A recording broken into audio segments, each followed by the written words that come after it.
ما باید سبق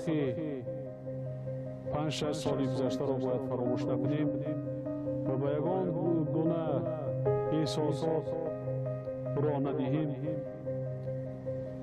تمام کوشش ها را به خرج دهیم که همدیگر فهمی، دوستی و برادری تمام خلقیت ها و ملیت هایی که در وطن عزیز ما محبوب ما زندگی میکنند آن باید تامین باشد و این دوستی، این برادری میتواند کشور ما را باز هم زیباتر و تیزتر از این کریزیس های سیاسی و اقتصادی رها دهد.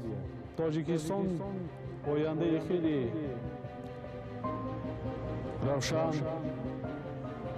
نیک و پرنور دارد. من باوری کامل دارم که در وقت تماشای این فیلم شما از گفت سخنرانی و فکرانی بسیار هموطنان بزرگوارزی ما درست در میکنید که چگونه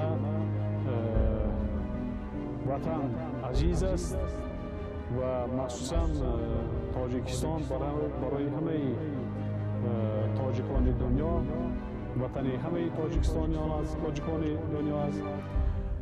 چگونه آنها در آرزوی آن هستند که یک مرتبه خدا نصیب کند که آنها از وطن اجدادی و بابایی خود دیدن کنند.